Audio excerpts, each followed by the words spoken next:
Hello दोस्तों, कैसे हो आप सब लोग। स्वागत है आपका। आज हम पढ़ेंगे ईडियम फ्रेजेस और ईडियम फ्रेज की ये फर्स्ट क्लास है। तो चलिए शुरू करते हैं। फर्स्ट सेंटेंस है हमारा a beehive a very busy place. कैसा place? A very busy place. Busy means व्यस्त, प्लेस मीन्स स्थान।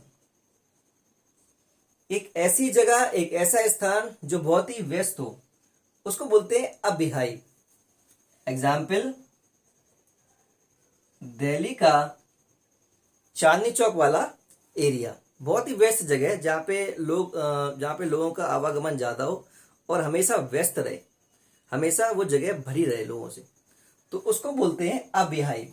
Second sentence, a bad hair day a day when everything seems to go wrong. एक ऐसा दिन जहां पे लगे कि सब कुछ गलत जा रहा हो, हम करने कुछ और जाए, हो कुछ और जाए, हम करने कुछ और जाए, रिजल्ट कुछ और निकले, तो उसको बोलते हैं a bad hair day, a day when one's hair is unruly. Unruly means होता है अस्त व्यस्त। अनरूली मीन्स अस्त व्यस्त। बाल कैसे हो जाए? एक ऐसा दिन जब बाल कैसे हो जाए? अस्त व्यस्त। जहां बाल कैसे हो जाए? अस्त व्यस्त। And looks unkempt. और कैसे दिखाई दे? अनकेम्प्ड। अनकेम्प्ड मीन्स बेजान या रूखे सूखे। अनकेम्प्ड मीन्स बेजान या रूखे सूखे। अनकेम्प्ड वर्ड बहुत इंपॉर्टेंट है, कई कॉम्पिटिटिव एग्जाम में पूछा जा चुका है ये अनकेम्प्ड वर्ड। तो एक ऐसा दिन जब सब कुछ गलत प्रतीत होता नजर दिखाई दे, हम कुछ करने के लिए और जाएं, कुछ रिजल्ट निकले उसका, हम कुछ पॉजिटिव करने के लिए जाएं और रिजल्ट क्या निकले? निगेटिव निकले हमेशा, तो उसको बोलते हैं अ बैड हेयर डे। एक ऐसा दिन जब बाल हमारे अस्त व्यस्त और रूखे सूखे बेजान से दिखें, उसको बोलते हैं, उस स्थिति को बोलते हैं a bad hair day. Third sentence, third idioms है a bond to pick a controversy that must be solve. Controversy means विवाद। एक ऐसी कंट्रोवर्सी जिसको सुलझाना बहुत मस्ट हो जाए। अगर हम उसको कंट्रोवर्सी को सुलझाएंगे नहीं तो और कई कंट्रोवर्सी क्रिएट हो जाएंगी। जैसे मैं एग्जांपल देता हूं आपको, जैसे कि एग्जाम्पल देता हूं मैं आपको, इंडिया और चाइना का जो बॉर्डर का कंट्रोवर्सी थी, जो बॉर्डर की कंट्रोवर्सी थी, तो इंडियन गवर्नमेंट ने उसको बहुत ही अच्छी तरह सुलझाया। अगर वो बहुत ही अच्छी तरह नहीं सुलझाती तो कई कंट्रोवर्सी और क्रिएट हो जाती।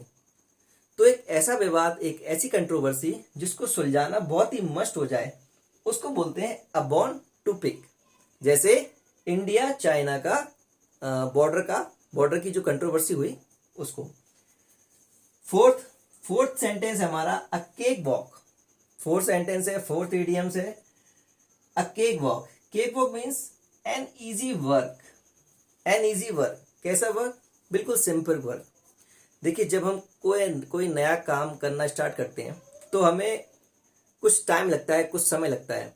हम 10 घंटे का काम 20 घंटे में करते हैं, 5 घंटे का काम 10 घंटे में करते हैं।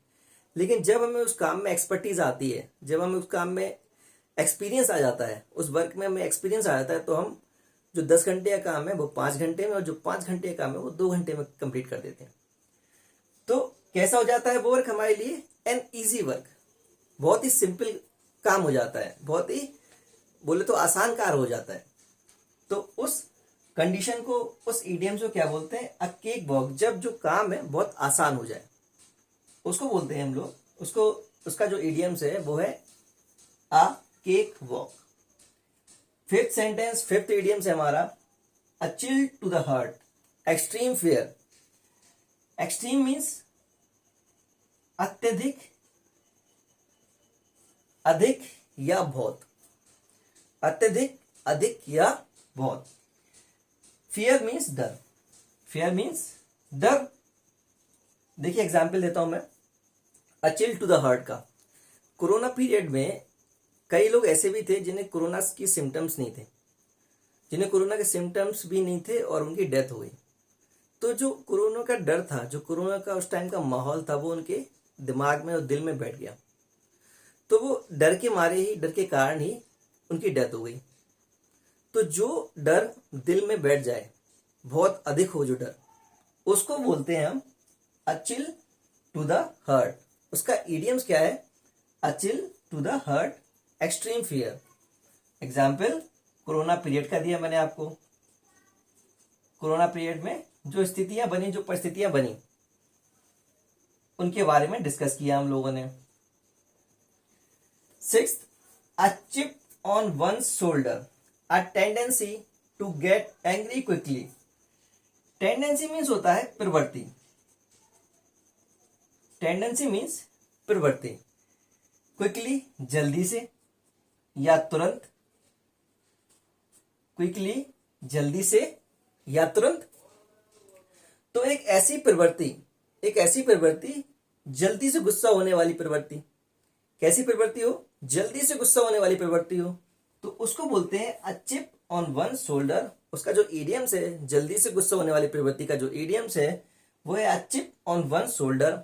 एग्जाम्पल, आजकल के टीनेजर्स हैं, जो बच्चे हैं, उनमें क्या है, ये जो टेंडेंसी है उनकी, जल्दी गुस्सा होने वाली प्रवृत्ति है, बहुत व्याप्त है उनमें। बहुत बच्चे एकदम से जल्दी से गुस्सा हो जाते हैं। तो उनका पेरेंट्स का जो काम है, उनको समझाना होता है।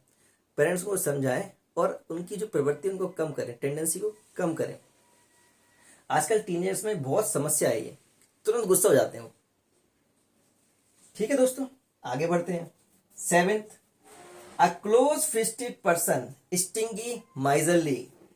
स्टिंगी और जो माइजरली है, एक दूसरे का सिनोनिम्स है, और इन दोनों को बोलते हैं कंजूस। इन दोनों को बोलते हैं कंजूस।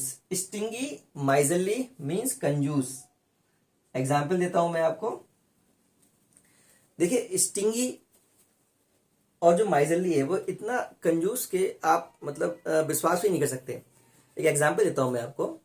मानो किसी कोई जेंट्स वाइफ है, कोई हस्बैंड वाइफ है, उसकी वाइफ को फीवर आया या कोई भी बीमारी हुई, तो वो इतना कंजूस है कि उसके ट्रीटमेंट करने के लिए भी वो पैसे ना दे। अपनी वाइफ का ट्रीटमेंट करने के लिए भी पैसा ना दे। उस स्थिति को बोलते हैं, उस स्थिति को बोलते हैं क्या? A close fisted person. He is a close fisted man, या he is very stingy person. बहुत ही कंजूस आदमी, मक्खीचूस आदमी। तो दोस्तों, आज के जो इडियम्स थे पढ़े, आपका काम रिवीजन करना। इनको रिवीजन करिए, बार बार देखिए वीडियोस को, और अपनी वोकैब को बढ़ाइए। बहुत ही अच्छी तरीके से मैं वोकैब दे रहा हूं आपको, तुरंत याद होने वाली। वीडियोस को बार बार देखिए, अपने मन मस्तिष्क में बैठा लिए, और एग्जाम में अच्छे से अच्छे नंबर लाइए। तो दोस्तों, हंसते रहिए, मुस्कुराते रहिए और एंजॉय करते रहिए। मिलते हैं अगली क्लास में।